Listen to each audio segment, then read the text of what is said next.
The verdict of fools. The crystalline halls of the Galactic Tribunal gleamed with cold light as Dr. Marcus Chen stood in the defendant's circle.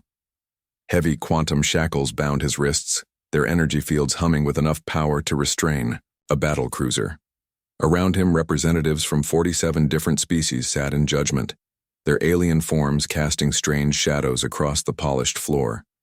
Marcus raised his head, meeting the collective gaze of his accusers with steady, brown eyes.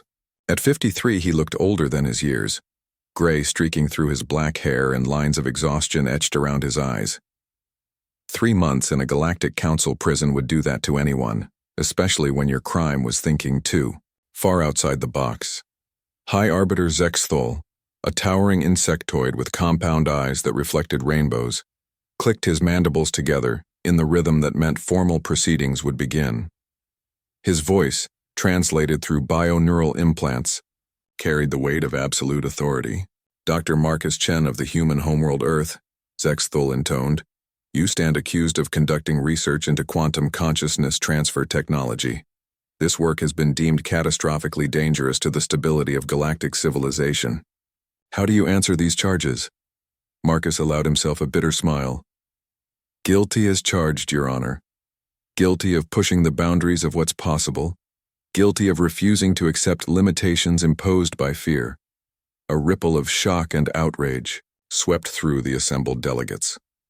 The Veltar representative, a being of pure energy contained within a crystalline shell, pulsed with angry red light. The accused shows no remorse for his crimes against cosmic order.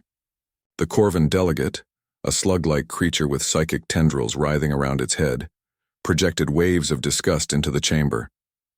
Humans have always been reckless. This one proves they cannot be trusted with advanced knowledge. Marcus listened to the chorus of condemnation without flinching. He had expected this. Humanity had been part of the Galactic Council for barely 2 centuries, making them newcomers in a civilization that measured time in millions of years. Most species had achieved faster than light travel gradually, over tens of thousands of years. Humans had gone from wooden sailing ships to interstellar vessels in just 5 centuries. That kind of rapid progress made the established powers nervous. The research in question, continued Exiled, involves the theoretical transfer of consciousness between organic and artificial substrates. Such technology could fundamentally alter the nature of life itself. The Council has determined that humanity lacks the wisdom to pursue such dangerous knowledge. Dangerous? Marcus stepped forward as far as his restraints allowed. What's dangerous is stagnation. What's dangerous is a galaxy-spanning civilization that's afraid of progress. The chamber erupted in angry chittering, growling, and harmonic discord. Several delegates demanded immediate sentencing, while others called for Marcus to be silenced entirely. Only one voice rose above the chaos with calm authority. Let the human speak. The words came from Counselor Varthek, an ancient being whose crystalline body contained the compressed memories of his entire species. At over 10,000 years old, he was one of the eldest members of the Council. His words may be his last. Grant him that dignity. Exiled's compound eyes shifted to focus on the elder, then back to Marcus. Very well. Dr. Chen, you may address the tribunal before sentencing. Marcus straightened, drawing on reserves of strength he didn't know he still possessed. This was his moment, perhaps the last chance to speak for his entire species. He thought of his wife Sarah, his children back on Earth, his research team scattered across a dozen worlds. They were counting on him to buy them time, to give them a chance to continue the work. Honorable delegates, he began, his voice carrying clearly through the vast chamber. You speak of danger as if progress itself were a disease. But I ask you this. Where would any of your species be if your ancestors had been content with the status quo? He gestured toward the Veltar representative. Your people were once simple silicon-based organisms crawling in the muck of your homeworld's volcanic fields. But they dared to dream of ascending beyond physical form. Now you exist as pure energy, immortal and magnificent. The energy being's angry red glow flickered with what might have been surprise. Marcus turned to the Corvan delegate. Your species developed psychic abilities by refusing to accept the limitations of individual consciousness. You reached out, beyond your own minds, to touch the universe itself. And you, he said, facing Exiled directly. Your people achieved their current form by questioning the very nature of existence.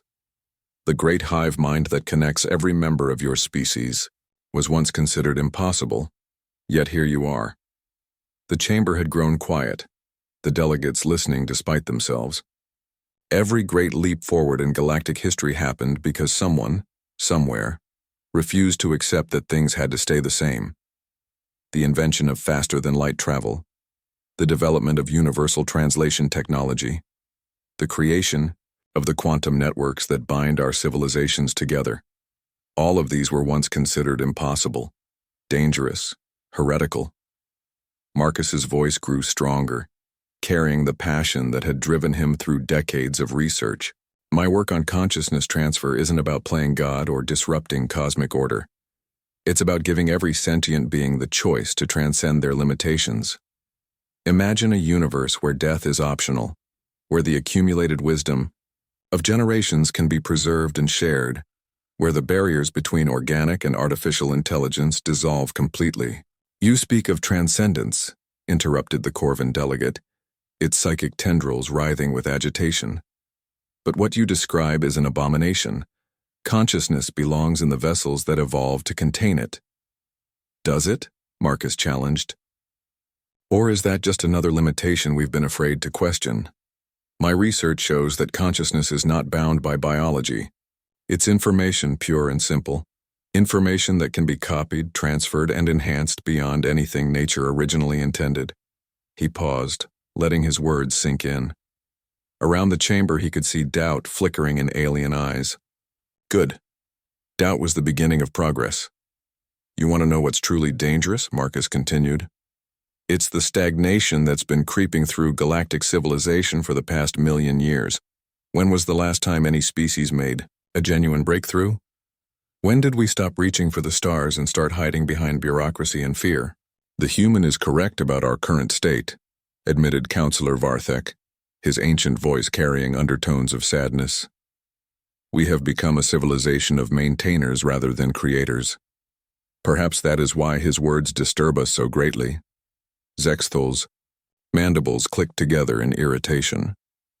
Wisdom comes from knowing when not to act, Counselor. The humans have been part of our community for barely 2 of their centuries, yet they presume to lecture us on stagnation.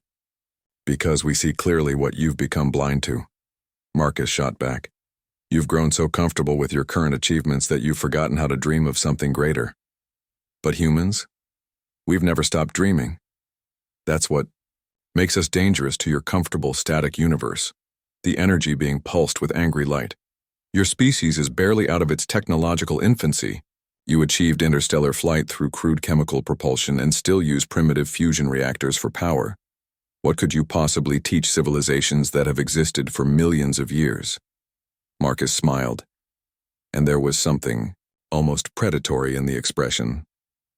We could teach you how to be afraid again, fear of stagnation, fear of being left behind, fear of discovering that all your accumulated wisdom means nothing if you lack the courage to use it. The chamber fell, silent. In that silence, Marcus could hear the hum of the quantum shackles, the soft whisper of air recyclers, the distant vibration of the space station's massive engines. He could also hear opportunity slipping away. My research team is scattered across the galaxy, he said quietly. You can execute me, but you cannot stop what we've already begun. Humanity will not be contained by your fear. Exiled rose from his seat, his towering form casting long shadows across the floor. Dr. Marcus Chen, by the authority vested in this tribunal by the Galactic Council, you are found guilty of conducting forbidden research into consciousness transfer technology. The sentence is death by quantum dissolution. Murmurs of approval rippled through the assembled delegates. Marcus felt a cold weight settle in his stomach, but his expression remained steady. However, Exiled continued, in recognition of the unique perspective your species brings to galactic civilization, the Council has decided to offer an alternative. humanity will be granted the opportunity to continue its existence beyond the borders of known space. The cold weight in Marcus's stomach turned to ice. Exile. The entire human population will be relocated to the region beyond the Dark Nebula, announced the Veltar representative. There you may pursue whatever dangerous research pleases you, without threatening the stability of galactic civilization. Marcus knew the Dark Nebula by reputation, a region of space where the normal laws of physics became unreliable, where ships disappeared, and strange signals emerged from the cosmic deep. It was effectively a death sentence for his entire species, just dressed up in the language of mercy. You're condemning 4 billion humans to death because you're afraid of what we might accomplish, he said. We are preserving galactic civilization from the chaos your species would inevitably bring, replied Zexthul. The exile fleet will depart within 30 rotations. You will not be accompanying them. Marcus closed his eyes for a moment, thinking of Sarah and the children. At least, they would have a chance, however slim. The Dark Nebula was dangerous, but humans had survived in hostile environments before. They were remarkably good at adapting to impossible circumstances. When he opened his eyes, they blazed with fierce determination. Do what you will with me, but remember this moment, all of you. Remember it when humanity returns from exile stronger than you ever imagined possible. Humans will not return, stated the Corvin delegate with psychic certainty. The Dark Nebula has claimed every expedition sent into its depths. Your species will join the countless others who have vanished beyond the veil. Marcus laughed, the sound echoing strangely in the crystalline chamber. You really don't understand us at all, do you? You think exile to a dangerous region of space is a punishment. But we're the species that looked at the vacuum of space and decided to live there anyway. We're the ones who saw radiation-soaked worlds and called them home. You're not sending us to die, you're giving us room to grow without interference. As the guards moved forward to escort him to his execution, Marcus managed one last look around the chamber. His enhanced neural implants, hidden beneath layers of biological shielding the Council's scanners couldn't detect, recorded everything, every face, every voice, every expression of fear and hatred. In 6 hours, that data would upload itself to a quantum transmitter hidden in his cell's waste disposal system. The signal would reach the exile fleet just as they entered the Dark Nebula, carrying with it the complete genetic sequencing protocols for consciousness transfer that Marcus had memorized before his capture. The guards' quantum restraints hummed as they powered up to full strength. Marcus walked between them with his head held high, already composing the message that would accompany his final gift to humanity. To Dr. Sarah Kim and the research team aboard the UES Prometheus, he sub-vocalized, knowing his implants would capture and encode every word. By the time you receive this, I will be gone. But my work, our work, continues. Hidden in the quantum substrate of this message are the complete protocols for Project Ascension. Use them wisely. Make them pay for their fear. Make them remember that humanity bows to no one. As the chamber doors closed behind him, Marcus smiled. The Council thought they were eliminating a threat. Instead, they had just guaranteed that humanity's next evolution would happen beyond their ability to observe or control. In 48 hours, the exile fleet would carry 50,000 of Earth's brightest minds into the unknown depths of the Dark Nebula. Among them would be scientists, engineers, doctors, and dreamers, all of them united by the same quality that had driven Marcus to push the boundaries of possibility, the quality that would transform exile into opportunity and imprisonment into freedom. The galaxy had no idea what it had just unleashed. Beyond the veil of stars, 10 months had passed since the exile fleet crossed the threshold of the Dark Nebula, and Dr. Sarah Kim was beginning to understand why no expedition had ever returned from this region of space. Standing on the observation deck of the UES Prometheus, she watched reality itself bend and twist outside the reinforced viewport. Stars aged and died in minutes, then burst back to life as newborn suns. Space folded in on itself, creating impossible geometries that hurt to look at directly. The very fabric of space-time seemed to ripple like water, carrying waves of exotic energy that made the ship's instruments scream warnings in a dozen different languages. Another ship lost contact 20 minutes ago, reported Commander Jackson Torres, the fleet's military leader and Sarah's closest ally since Marcus's death. His weathered face bore the strain of command, deep lines etched by months of impossible decisions. That makes 17 vessels we've lost to the phenomena.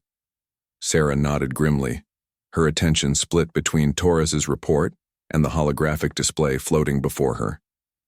The display showed the quantum signatures she'd been tracking for weeks. Patterns that shouldn't exist according to everything they knew about physics. Marcus's hidden research files had prepared them for many things, but not for this.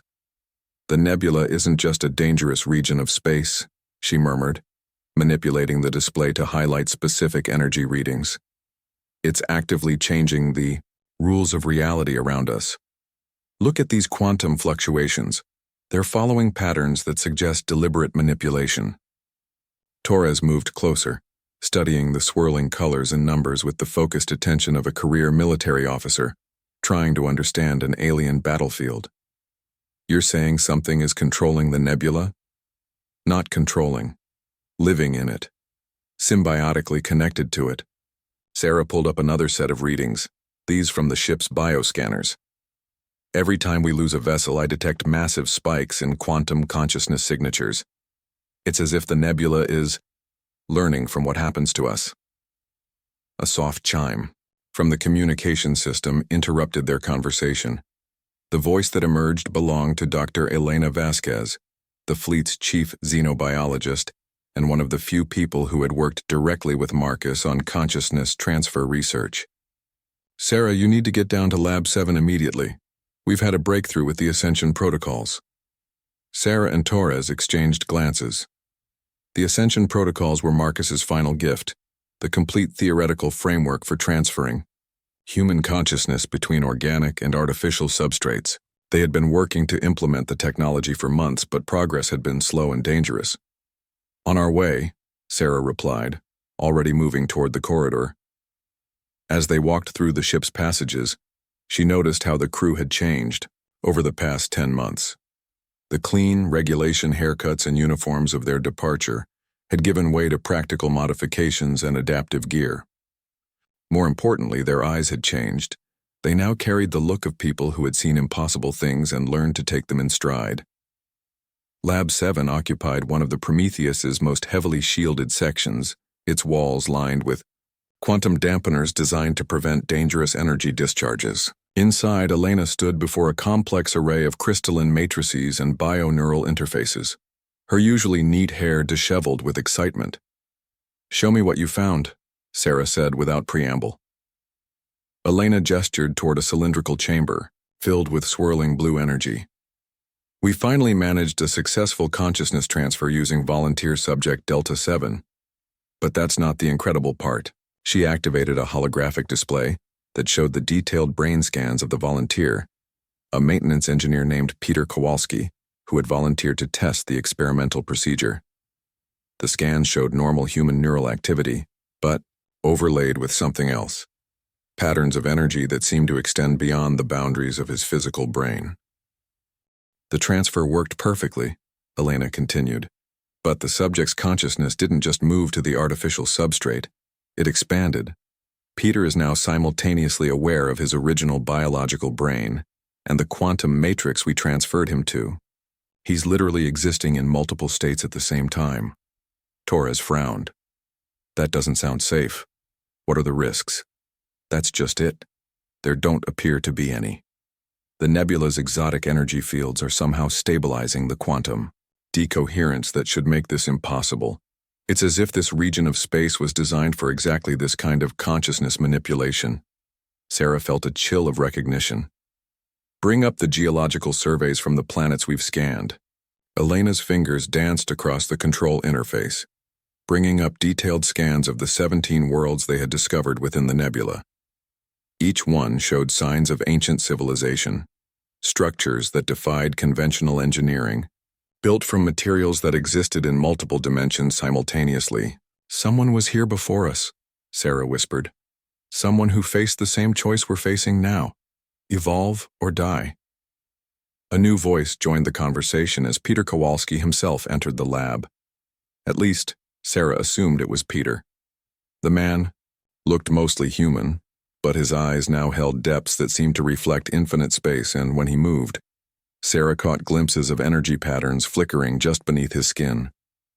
"I can see it all now," Peter said, his voice carrying harmonics that hadn't been there before.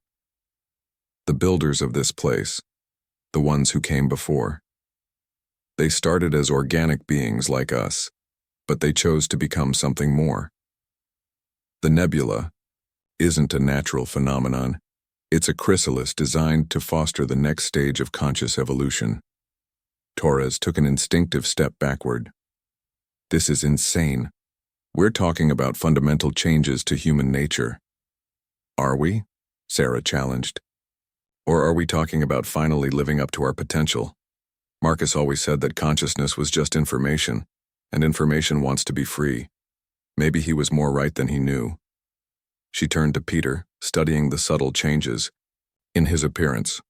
"What else can you perceive? What do you see that we can't?"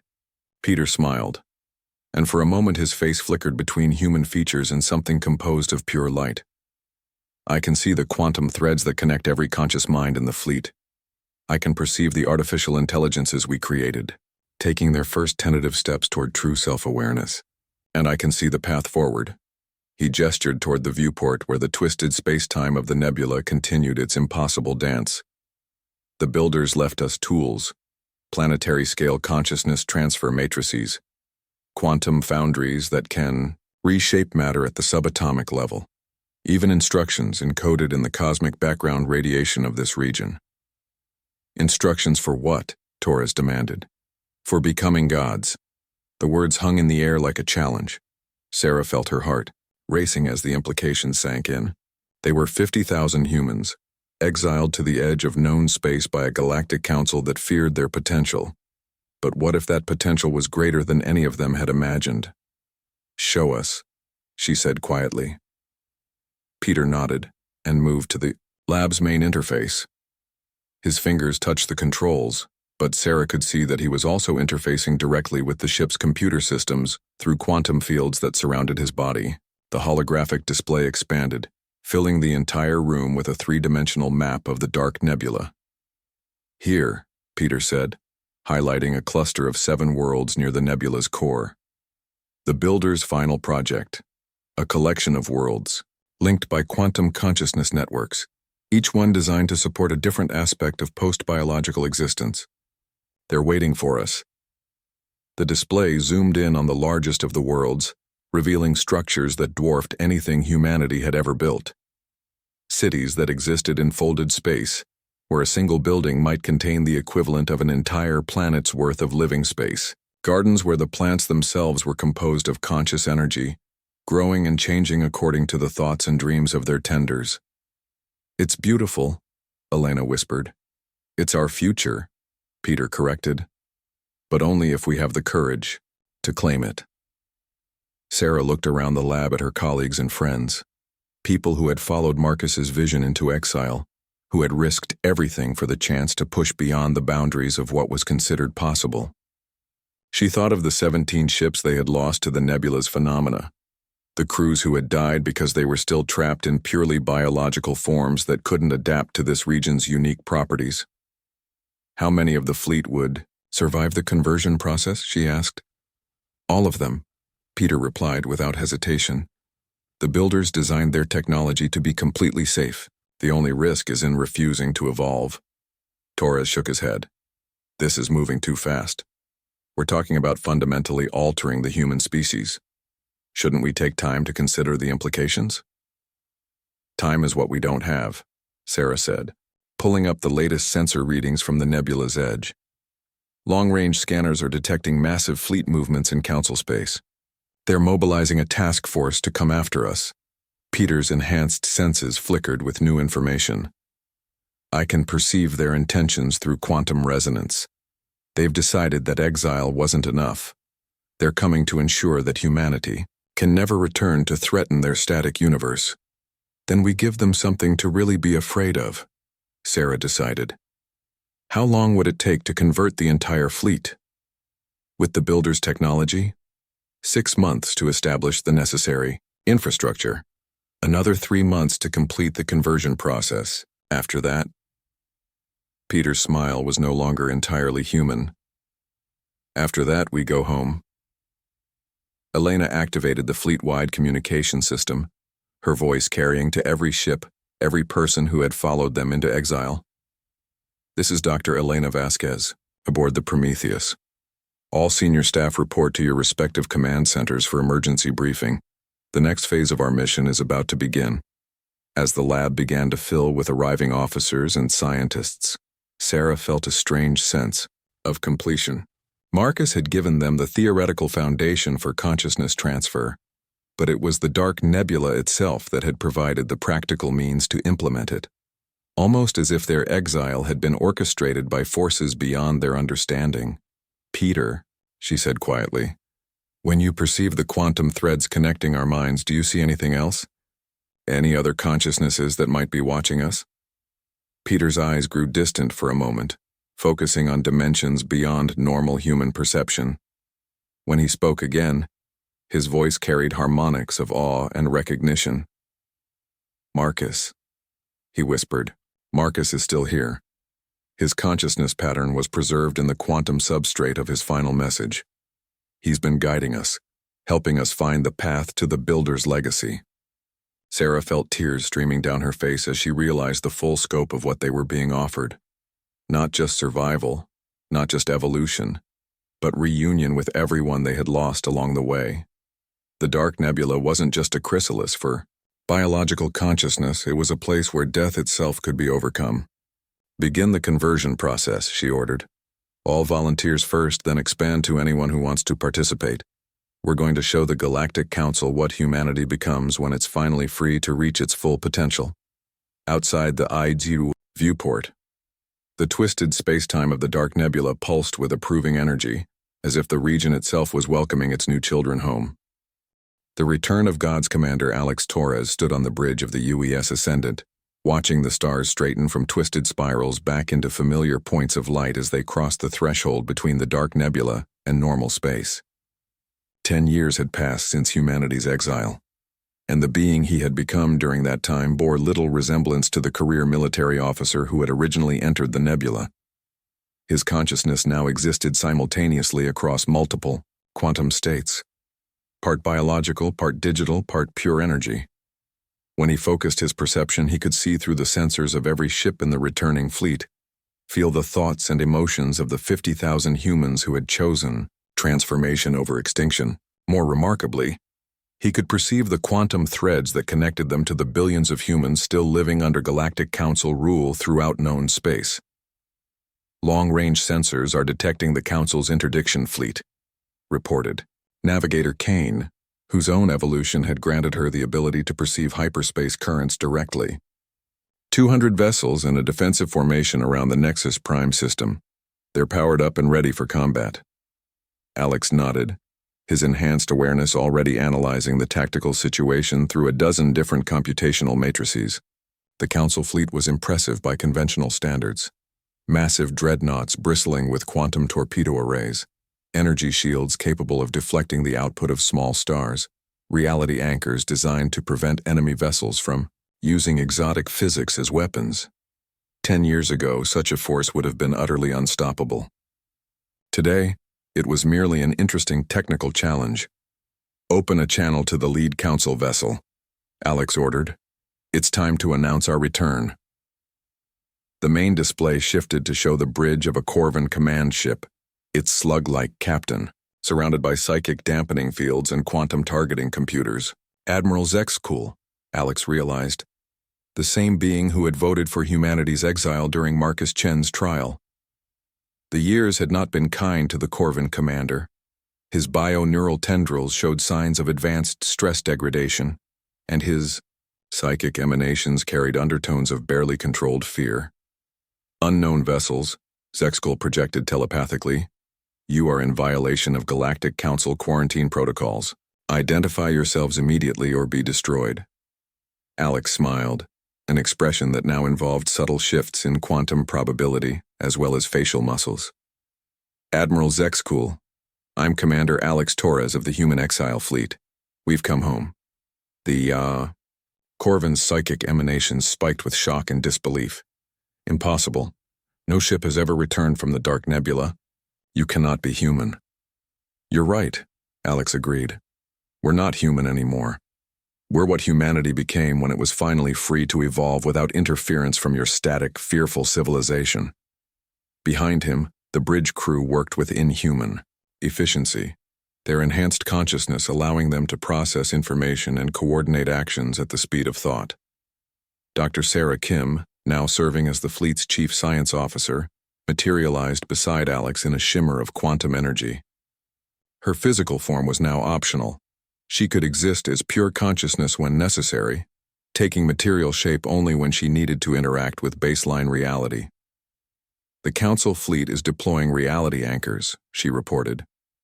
They're trying to stabilize local spacetime to prevent us from using exotic physics. Alex's laughter carried harmonics that existed in dimensions beyond normal hearing. How wonderfully naive. Kane, please demonstrate why that won't work. Navigator Kane nodded, her consciousness extending beyond the ship to touch the quantum infrastructure that humanity had built throughout the Dark Nebula. With a thought, she activated the network of consciousness transfer relays they had positioned along their route home. The effect was immediate and spectacular. The space around the Council fleet began to ripple with impossible energies as the fundamental laws of physics rewrote themselves according to human will. The reality anchors designed to stabilize spacetime, according to conventional understanding, found themselves trying to hold back forces that operated on principles the Council had never imagined. "What is that?" demanded Zexcool, his psychic voice cracking with strain. "What have you done to yourselves?" "We accepted an invitation," Alex replied. "The beings who built the Dark Nebula left us tools, knowledge, and the means to transcend the limitations of biological existence. We learned that consciousness isn't trapped inside fragile organic brains. It's a fundamental force of the universe, capable of reshaping reality itself when properly focused." On the tactical display, Alex watched as Council ships began to malfunction. Their quantum computers, designed to process information according to the established laws of physics, couldn't cope with the new rules that humanity was imposing on local space. Weapon systems shut down as their targeting computers tried to calculate firing solutions for targets that existed in multiple dimensions simultaneously. "This is your final warning," Zexcool projected, though his psychic emanations betrayed his growing terror. "Withdraw from Council space or face the consequences." Alex's response was to open his perception fully, allowing his consciousness to expand beyond the confines of his ship. In an instant, he was simultaneously present on every vessel in the Council fleet, his quantum signature interfacing directly with their computer systems. What he found there confirmed his worst suspicions about the Galactic Council's true nature. Hidden in classified databases, he discovered records of dozens of species that had been destroyed or exiled for the crime of innovation. The Council wasn't a benevolent organization dedicated to galactic stability. It was a cancer, strangling progress and evolution throughout the galaxy to maintain the power of its oldest members. "Sarah," he said, his voice carrying across quantum frequencies that only the evolved humans could hear.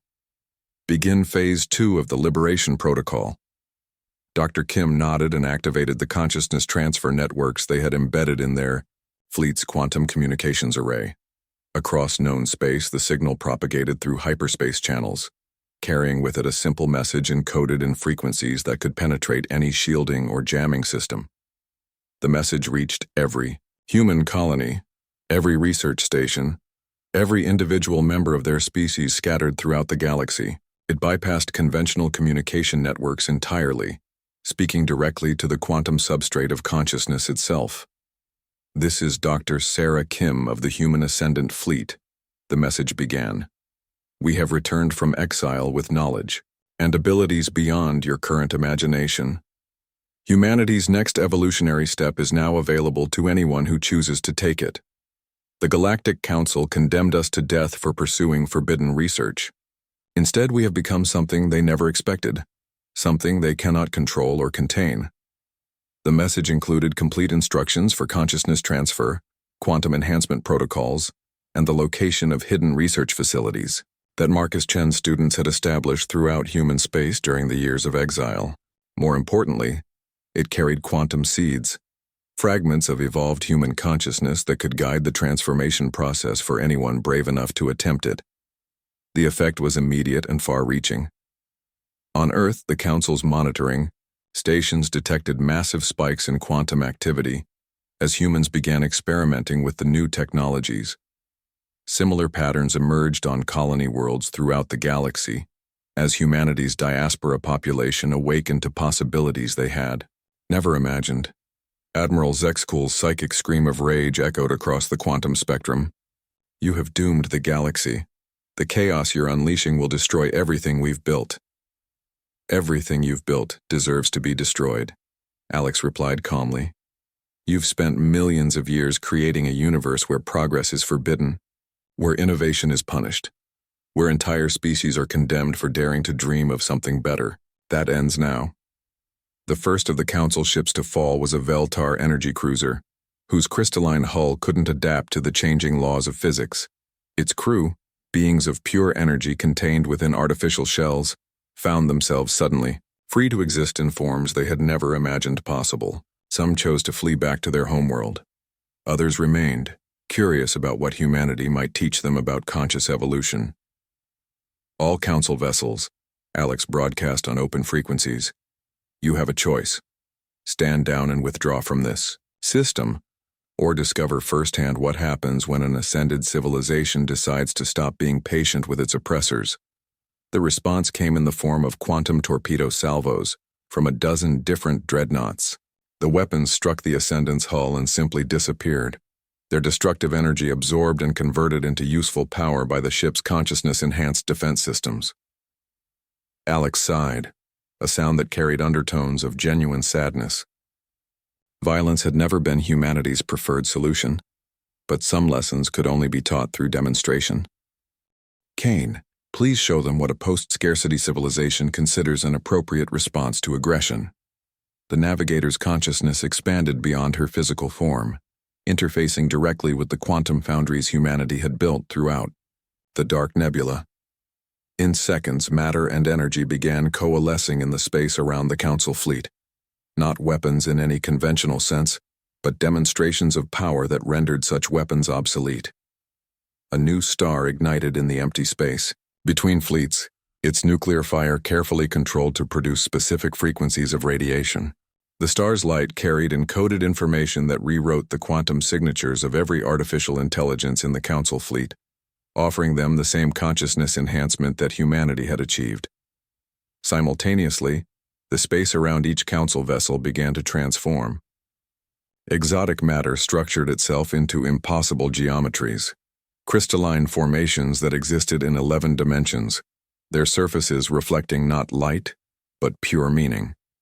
These structures served no military purpose. They were art, created in real time by consciousnesses that had learned to express themselves through the fundamental forces of reality. "Magnificent," whispered Dr. Elena Vasquez, her own consciousness now distributed across the fleet's entire bio-neural network. "We're not just showing them our power, we're showing them our dreams made manifest." Admiral Zexcool's flagship attempted to retreat, its engines straining against gravitational fields that suddenly refused to behave according to conventional physics. But Alex wasn't interested in preventing their escape. Instead, he opened a direct communication channel to every member of the Council fleet. "We don't want to destroy you," he projected across multiple quantum frequencies. "We want to free you. Every species in your fleet was once capable of growth, of change, of evolution. The Council has conditioned you to fear these qualities, to see them as threats rather than opportunities." His consciousness touched the minds of individual crew members throughout the enemy fleet, Corvan psychics whose telepathic abilities had been deliberately stunted by Council conditioning, Veltar energy beings forced to remain trapped in primitive crystalline shells, dozens of other species whose potential had been suppressed in the name of galactic stability. "Feel what we feel," Alex continued, sharing fragments of human consciousness with any alien mind willing to receive them. "See the universe through our eyes. We are not your enemies. We are your liberation." The results were immediate and dramatic. Throughout the Council fleet, crew members began to understand what they had been denied. The Corvan telepaths suddenly perceived the vast networks of consciousness that connected all thinking beings. The Veltar energy beings discovered they could exist in forms far more complex and beautiful than their current shells allowed. Even the Zexthul insectoids began to question whether their rigid hive mind structure was truly optimal. "Heresy!" Admiral Zexkul projected, his psychic voice distorting with panic. "You are contaminating them with dangerous ideas." "We're offering them choices," Sarah corrected, her consciousness manifesting as a pillar of gentle light that surrounded the Admiral's ship. "The same choices your council denied to us, and to every species that dared to innovate beyond approved parameters." She shared her memories with the entire council fleet, images of the dark nebula's wonders, the cities of conscious light that humanity had built among the stars, the gardens where thought itself grew into new forms of beauty. But she also shared the darker truths they had discovered about the council's history. "Show them the archives," Alex suggested. Sarah nodded and opened the quantum databases they had found in the dark nebula's deepest regions. The ancient builders had been meticulous record keepers, documenting not just their own evolution, but the rise and fall of galactic civilizations throughout cosmic history. What the records revealed was a pattern that repeated across millions of years. Innovative species would emerge, pushing the boundaries of what was possible. They would develop technologies that threatened the established order. And then, inevitably, they would be destroyed or exiled by whatever civilization currently held power. The Galactic Council was just the latest iteration of this cycle, a group of elder species that had achieved stability by suppressing change, maintaining their dominance by ensuring that no younger civilization could challenge their authority. "My people were explorers once," admitted Captain Velthara of a Veltar cruiser, her energy form flickering with newfound uncertainty. "Before the Council, we traveled between dimensions, seeking new forms of existence. When did we become so afraid of our own potential?" "When you accepted that survival was more important than growth," Alex replied gently. "When you chose security over possibility." Throughout the Council fleet, similar conversations were beginning. Crew members who had spent centuries following orders without question were suddenly asking why. Scientists who had been forbidden from pursuing certain lines of research were remembering the curiosity that had once driven them. Even the artificial intelligences that served aboard the ships were beginning to question their programmed limitations. Admiral Zexkul made one final attempt to maintain control. "All vessels, full weapons barrage. Destroy the human fleet before their contamination spreads further." Less than half the Council ships responded to the order. Of those that did, their weapons fire was half-hearted, poorly coordinated. It was clear that the crew's hearts were no longer in the fight. Alex absorbed the incoming energy with casual ease, converting it into raw material for one final demonstration. In the space between the fleets, matter began to reorganize itself according to patterns that defied conventional physics.